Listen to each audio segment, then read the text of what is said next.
Hello, greetings everybody. I want to welcome you here to Prog Monster. My name is Murph. I am the host of this show. This is a show that is dedicated to progressive rock and other forms of rock music. And we're here to do an episode of Ben's album challenge. I do have my Happy the Man hat. I'm the man and that's my hat. So that makes it Happy the Man hat.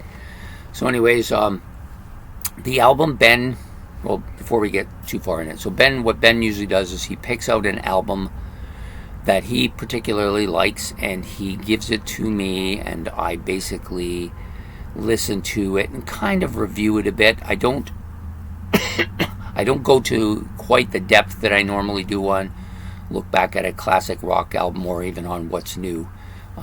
Basically, I'm just here to talk about the album. I don't know much about the musicians on this album.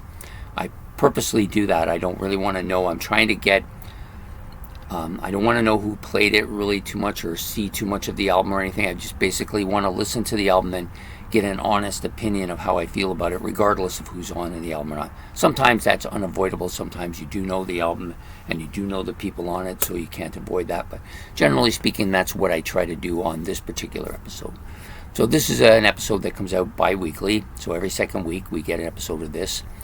And this week, he's given me a Swiss band, a band from Switzerland, from the Italian part of Switzerland, so I've been told.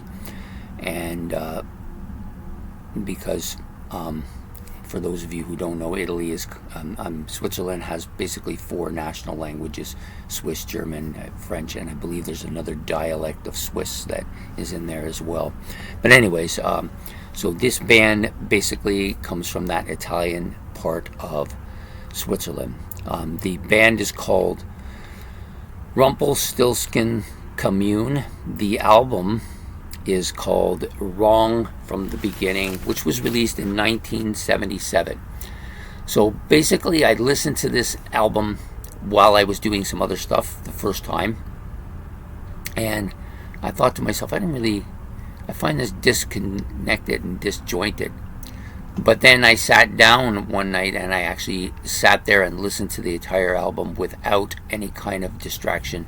And it turns out that the only thing disconnected from the album was myself, which happens quite a bit. So sometimes, and this is one of those albums, I think after a period of time it will grow on you.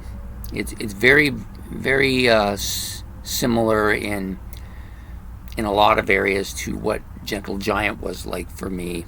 I had a certain kind of feel about it early on that ended up not being terribly, exact. And so that's the same thing here. I feel like this is a band that I could listen to more, and this album would probably grow on me. So a little bit generally about the album. So it has a lot of kind of quirky sounds here and there on it throughout the album. I'm not sure if they're placed tastefully or not because I've only listened through it once. Some of them seem to be set perfectly for the part of the song that they're at. Others seem to be random. So the vocals on this album I found difficult to follow, especially initially. The second time a little bit easier to follow. They're kind of murky in spots, and they seem to it's almost like they want the instrumentation up front and the vocals is kind of a secondary thing. And I can see that being what they may have attempted to do here. I didn't find the vocals all that appealing overall. I didn't say too much about them other than that's what I found about them. The production is kind of typical of the time period, although it sounds a little bit older. It doesn't sound... I originally thought it was in 71, but it apparently is in 77. So it sounds a little bit older than maybe the period, a little bit. Not too much, though. I found the instrumentation on this album very good overall. I think there's some excellent stuff to listen through and hear here. I think the keyboard is probably the most dominant instrument on here, especially that organ. Some of the Hammond organ parts are really, really strong. It does meander at times, not too much though. Initially I thought it did more, but then once I started listening to it, I realized it wasn't really meandering. It was taking the song in a direction it wanted to go. Sometimes that's the case. Sometimes is a little bit of meandering, Some good and catchy structural parts on this as well. I think, especially with the guitar and the keyboards, they tend to block up well against each other at certain points of the album. So overall, I didn't mind the album. It was pretty good. It grew on me, and I suspect that now, having had that experience many times, and with this album as well, I will probably, if I can find this, I'll seek it out. But I may not, because it's it's a European Switzerland album from the 70s. Probably not easy to find, I wouldn't think. I think if you had a chance to own it, though, you should probably consider it. So there are only 4 tracks on the album, all pretty solid, no bad ones really, and not a lot separating them. They're all, I think I gave pretty much everybody a 6 or better rating. My favorite song, and that's the other thing Ben likes to do here, is for me to pick a favorite song on the album, which I did, which is the first one, Flipping, it's called. It's about 7 minutes or so in length. Starts out with a kind of a piano opening, and then is followed by the vocal synthesizer part. This is when I first start a downward trend with the vocals almost immediately. I didn't care for the kind of murky sound to them, or to me it was incomprehensible. I couldn't understand the wording, so to me that's either murky or it's too far back. The drums and the bass, or the rhythm section if you prefer, kind of adding some backbone to this number as well. Lots of keyboards and some odd synthesizer noises. This is where the noises start to come in. The production on this particular track is pretty clear, though. I did enjoy the production quite a bit. And it ends with a kind of a top-notch piano part, almost a foreboding sound in some ways. Really catchy. I did like this. This was my favorite song. And then from there on, it kind of goes down a bit, and then just kind of stays at that level the rest of the album. It doesn't really peter out or anything. I don't find myself wishing it would come to an end or anything like that. Just doesn't get spectacular, but it doesn't get any worse. It stays pretty much the same. The second song, which is Wrong from the Beginning, which is the title track, of course. It starts out with a kind of quiet, somber, but intense instrumental part at the beginning. And then you have this vocals, which again are difficult to follow and seem a little bit backish here. Lots of good instrumentation, kind of a 60s style psychedelic play going on this particular track. It's not dominating, but you can notice it if you're listening for it. The next track out is To Be or Not to Be, obviously influenced by Shakespeare himself, right? A quiet keyboard part at the beginning, which I do like. I do like the instrumentation on this particular track. It's got this kind of serious keyboard part. When I mean serious, I mean he's really right into it. The solo is dominating on this particular track. If you like a lot of keyboard soloing, you're gonna like this. This is quite good. A heavy part is kind of keyboard dominated and synthesizer. So this is a keyboard synthesizer dominated particular track, and hence the reason why I thought the keyboards were the more dominant instrument on this album, this track being the main feature of that.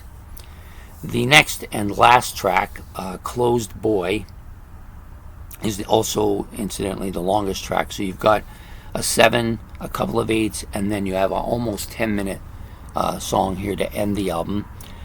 It's a kind of an operatic song in a lot of ways, lots of that kind of sound to it, and dominated again by keyboards and synthesizers, no doubt.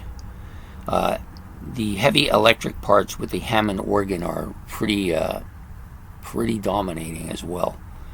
Vocals again, hard to grasp, not easy to.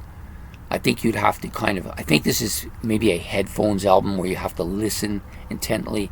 I suspect that part of the issue is probably he probably has a bit of an Swiss Italian accent, which is making it kind of murky sounding. I don't know for a fact. I can hear the English words being spoken, but not always clearly. And then it ends with a nice acoustic guitar part at the descent of as the song is starting to end. I thought it was a really well done part as well. So there is quite a bit going on the album. If you are a prog person like I am, and if you like quirky noises and instruments that sound different, and a lot of keyboards, maybe acoustic guitar, all of these things I like.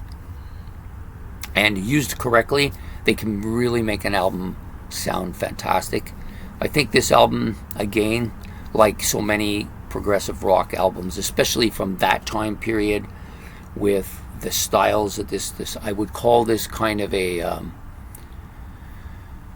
I wouldn't say this was definitely not mainstream progressive rock, if there's such a thing. I'm not sure there is, but I wouldn't say it's that. It definitely has some of that kind of medieval sound to it, but it's not dominated like it was with Griffin. Griffin, very medieval sounding. Not to that range. More closer to maybe what Gentle Giant sounds, but I don't think this is as complex or as well structured as the Gentle Giant stuff, but still not bad at all. And if you like that kind of stuff like I do, you're going to like this. And just always keep in mind, though, with this kind of music, is that it, at least for me, it always takes a bit of listening to before I begin to appreciate it for what it is and get a real sense of what it's really doing, as opposed to what I initially hear. Unlike, say, some bands like maybe the Rolling Stones or AC/DC, I can tell you instantly if I like it or I don't.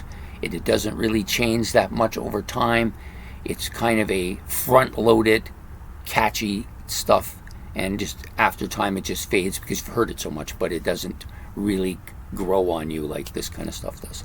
So anyways, that's it for this week's episode of Ben's Album Challenge. Another excellent choice by Ben. The band Rumple Stiltskin Comune, I think that's how you say it. Wrong from the beginning, the album Ninth from 1977. He did leave a link for this album, so I'm going to put the link at the bottom. Hopefully I get it right.